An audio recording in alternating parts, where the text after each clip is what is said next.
Welcome, weary traveler. The night is cold, and the road behind you has been long.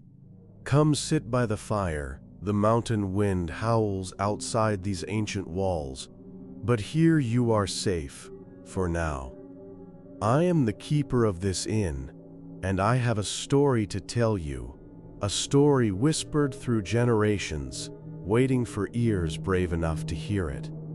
In the Vault, Part 1 of 2 by H.P. Lovecraft. Dedicated to C.W. Smith, from whose suggestion the central situation is taken. There is nothing more absurd, as I view it, than that conventional association of the homely and the wholesome, which seems to pervade the psychology of the multitude. Mention a bucolic Yankee setting, a bungling and thick-fibered village undertaker, and a careless mishap in a tomb, and no average reader can be brought to expect more than a hearty, albeit grotesque, phase of comedy. God knows, though, that the prosy tale which George Birch's death permits me to tell has in it aspects beside which some of our darkest tragedies are light. Birch acquired a limitation and changed his business in 1881, yet never discussed the case when he could avoid it. Neither did his old physician, Dr. Davis, who died years ago. It was generally stated that the affliction and shock were results of an unlucky slip whereby Birch had locked himself for 9 hours in the receiving tomb of Peck Valley Cemetery, escaping only by crude and disastrous mechanical means. But while this much was undoubtedly true, there were other and blacker things which the man used to whisper to me in his drunken delirium toward the last.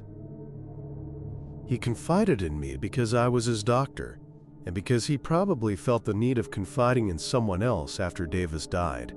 He was a bachelor, wholly without relatives. Birch, before 1881, had been the village undertaker of Peck Valley, and was a very calloused and primitive specimen, even as such specimens go. The practices I heard attributed to him would be unbelievable today, at least in a city.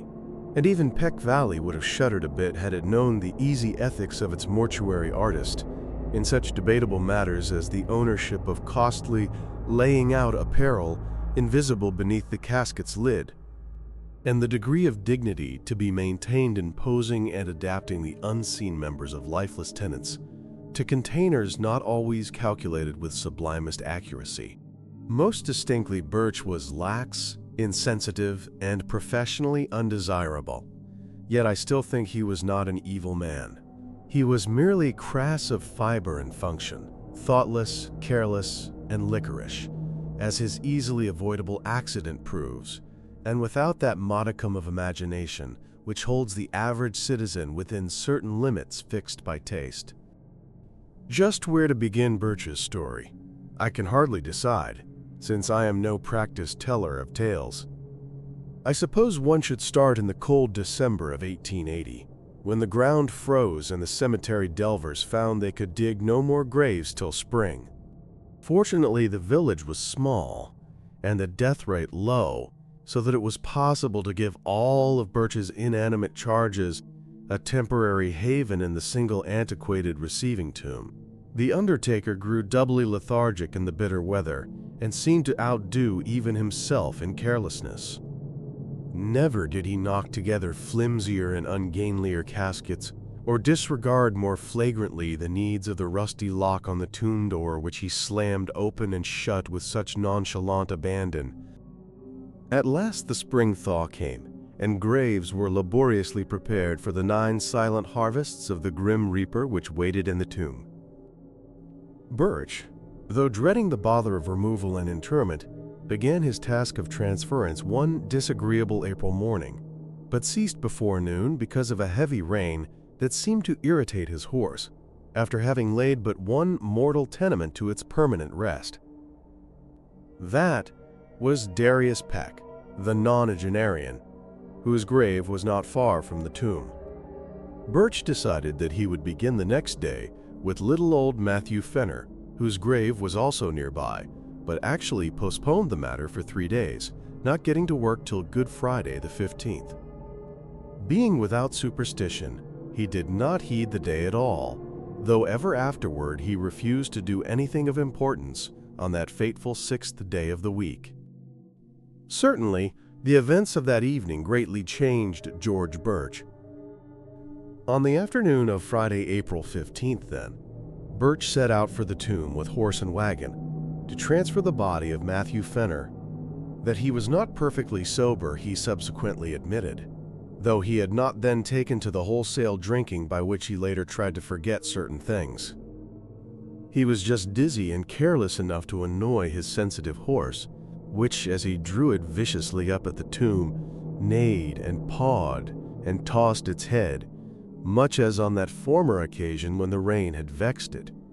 The day was clear, but a high wind had sprung up, and Birch was glad to get to shelter as he unlocked the iron door and entered the side hill vault.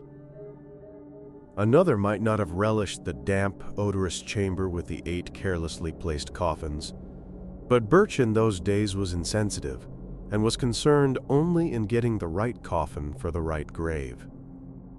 He had not forgotten the criticism aroused when Hannah Bixby's relatives, wishing to transport her body to the cemetery in the city whither they had moved, found the casket of Judge Capwell beneath her headstone. The light was dim, but Birch's sight was good, and he did not get Asaph Sawyer's coffin by mistake, although it was very similar. He had indeed made that coffin for Matthew Fenner, but had cast it aside at last as too awkward and flimsy, in a fit of curious sentimentality aroused by recalling how kindly and generous the little old man had been to him during his bankruptcy 5 years before. He gave old Matt the very best his skill could produce, but was thrifty enough to save the rejected specimen, and to use it when Asaph Sawyer died of a malignant fever. Sawyer was not a lovable man, and many stories were told of his almost inhuman vindictiveness and tenacious memory for wrongs real or fancied.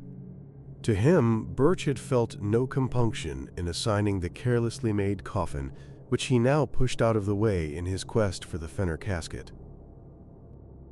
It was just as he had recognized old Matt's coffin that the door slammed to in the wind, leaving him in a dusk even deeper than before. The narrow transom admitted only the feeblest of rays, and the overhead ventilation funnel virtually none at all, so that he was reduced to a profane fumbling as he made his halting way among the long boxes toward the latch. In this funereal twilight, he rattled the rusty handles, pushed at the iron panels, and wondered why the massive portal had grown so suddenly recalcitrant. In this twilight, too, he began to realize the truth and to shout loudly as if his horse outside could do more than neigh an unsympathetic reply, for the long-neglected latch was obviously broken, leaving the careless undertaker trapped in the vault, a victim of his own oversight. The thing must have happened at about 3:30 in the afternoon. Birch, being by temperament phlegmatic and practical, did not shout long, but proceeded to grope about for some tools which he recalled seeing in a corner of the tomb. It is doubtful whether he was touched at all by the horror and exquisite weirdness of his position, but the bald fact of imprisonment so far from the daily paths of men was enough to exasperate him thoroughly. His day's work was sadly interrupted, and unless chance presently brought some rambler hither, he might have to remain all night or longer. The pile of tools soon reached, and a hammer and chisel selected, Birch returned over the coffins to the door. The air had begun to be exceedingly unwholesome, but to this detail he paid no attention as he toiled, half by feeling, at the heavy and corroded metal of the latch. He would have given much for a lantern or bit of candle, but lacking these, bungled semi-sightlessly as best he might. When he perceived that the latch was hopelessly unyielding, at least to such meager tools, and under such tenebrous conditions as these, Birch glanced about for other possible points of escape. The vault had been dug from a hillside, so that the narrow ventilation funnel in the top ran through several feet of earth, making this direction utterly useless to consider. Over the door, however, The high, slit-like transom in the brick facade gave promise of possible enlargement to a diligent worker. Hence upon this his eyes long rested as he racked his brains for means to reach it. There was nothing like a ladder in the tomb, and the coffin niches on the sides and rear, which Birch seldom took the trouble to use, afforded no ascent to the space above the door. Only the coffins themselves remained as potential stepping stones, and as he considered these, he speculated on the best mode of arranging them. 3 coffin heights, he reckoned, would permit him to reach the transom, but he could do better with 4.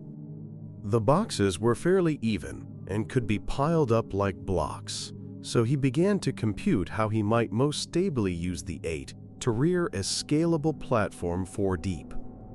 As he planned, he could not but wish that the units of his contemplated staircase had been more securely made.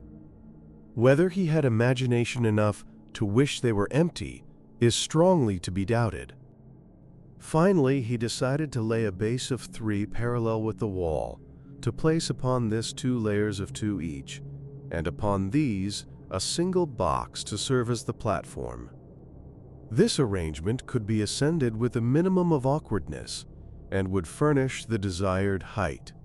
Better still, though, he would utilize only 2 boxes of the base to support the superstructure, leaving one free to be piled on top in case the actual feat of escape required an even greater altitude. And so the prisoner toiled in the twilight, heaving the unresponsive remnants of mortality with little ceremony as his miniature Tower of Babel rose course by course. Several of the coffins began to split under the stress of handling, and he planned to save the stoutly built casket of little Matthew Fenner for the top, in order that his feet might have as certain a surface as possible. In the semi-gloom, he trusted mostly to touch to select the right one, and indeed came upon it almost by accident, since it tumbled into his hands as if through some odd volition after he had unwittingly placed it beside another on the 3rd layer.